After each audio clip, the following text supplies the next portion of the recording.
Сәлем достар, сіздермен бірге Zenodale арнасы. Бүгінгі біздің видеомызға қош келдіңіздер. Естеріңізде болар, алдында біз дәл осы үйдің моделін жасаған болатынбыз. Бүгінгі видеомызда біз сіздермен осы үйге түс беретін боламыз достар. Олай болса, біз видеомызды бастаймыз.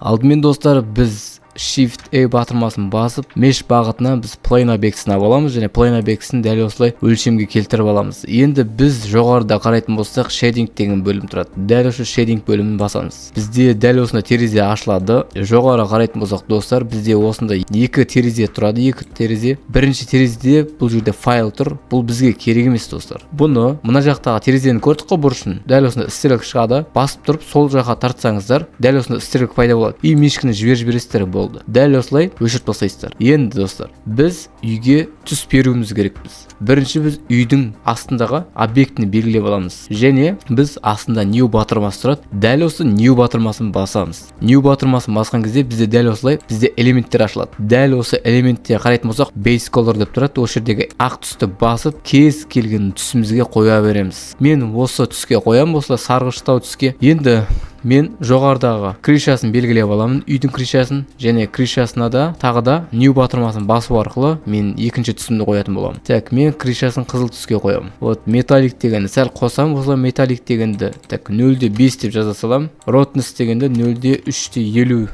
Так, 0.35 деп жаза салам. Болды. Алдындағы крышаға да дәл сол біздегі екінші материалымызды қоя саламыз. Достар, байқайтын болсаңыздар, бізде тек қана материал деп тұр. Материал емес, бұл жерде біз материалдың атын жазуымыз керек болады. Мысалы, біздегі материалдардың түстері қандай объектілерде немесе қандай модельдерде тұрады, дәл сол модельдердің атын осы жерге жазатын боламыз достар. Вот енді достар, біздегі үйдегі кіреберісте екі стена тұр ғой, дәл осы кішігірім крышаның астындағы. Дәл осы жерге де түс беретін боламыз достар. Ол үшін біз тап батырмасын басамыз, және бізде жоғарыда X-ray батырмасы тұрады, сол батырманы басамыз. Енді бізде қарайтын болсақ, бізде дәл осындай нүктемелер тұрады. Біз осылай бәрін белгілеп, астына қарайтын болсақ, бізде слот деп тұрады. Дәл осы жерде слот батырмасын басамыз, және плюсик батырмасын басамыз. Плюсик батырмасын басқан кезде астында async деп тұрады. Дәл осы async батырмасын басамыз достар. Енді біз new батырмасын баспаймыз. Бізге тек қана мұндағы үйдің сыртындағы түсті қоя саламыз достар. Ол үшін біз мұндағы стрелканы басамыз. Дәл осы стрелканы басамыз. Осы стрелканы басқаннан кейін бізде материал деп тұрады. Біз материалдың атын жазсақ болады негізінде. Осы жерде біз материалдың атын жаза салайық.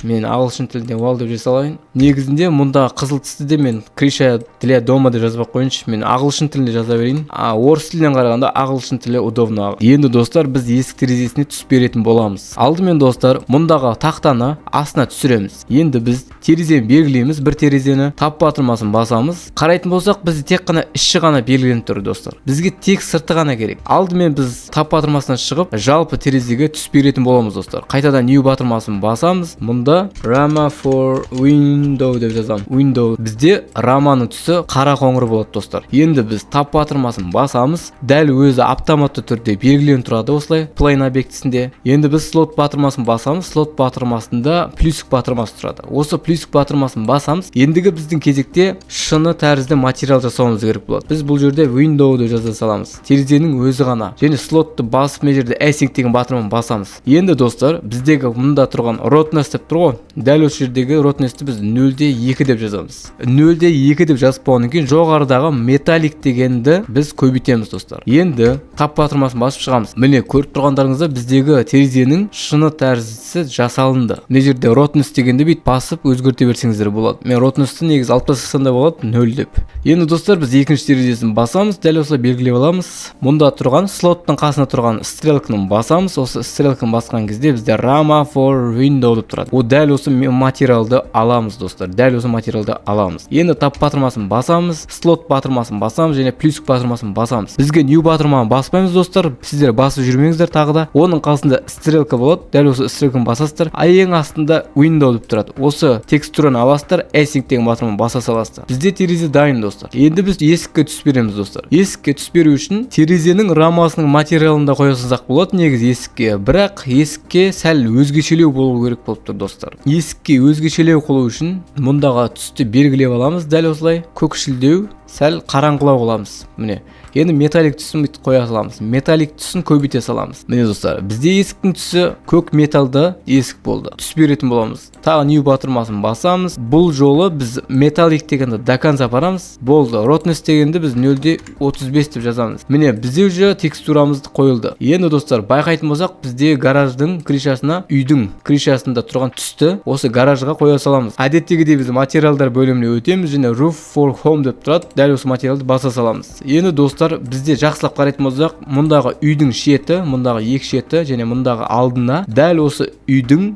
материалын қоюымыз керекпіз. Ол үшін біз мұнда крышаны белгілейміз және тап батырмасын басамыз. Енді достар, біз екі шетін белгілеп аламыз. Shift батырмасын басып тұрып, осы жердегі крышаның екі жағын белгілеп аламыз және біз slot батырмасын басамыз және плюс батырмасын басамыз. Астына қарайтын болсақ, async деп тұрады. Дәл осы async батырмасын басқан кезде біз wall деген материалды әкеп қойып ала саламыз. Міне достар, біз үйдің шетіндегісін қойып алдық. Енді біз алдындағы кішігірім кіреберіс крышасына қойып ала саламыз. Тап батырмасын басамыз, әдеттегідей алдындағы бетті белгілеп аламыз. Енді біз slot батырмасын басамыз. Мұнда wall деп тұрады. Осы текстураны қоямыз, осы материалды қоямыз және async батырмасын басамыз. Міне достар, біз өзіміздің үйіміздің материалдарының түстерін дұрыстап қойып алдық. Негізі достар, біз текстура қою керек болатын, бірақ біз бұл видеода текстураны өтпейміз деп шештік. Өйткені келесі видеода дәл сол текстуралармен қалай дұрыс жұмыс жасау керектігі жайлы айтып кететін боламын. Ал олай болса достар, келесі видеода кездескенше.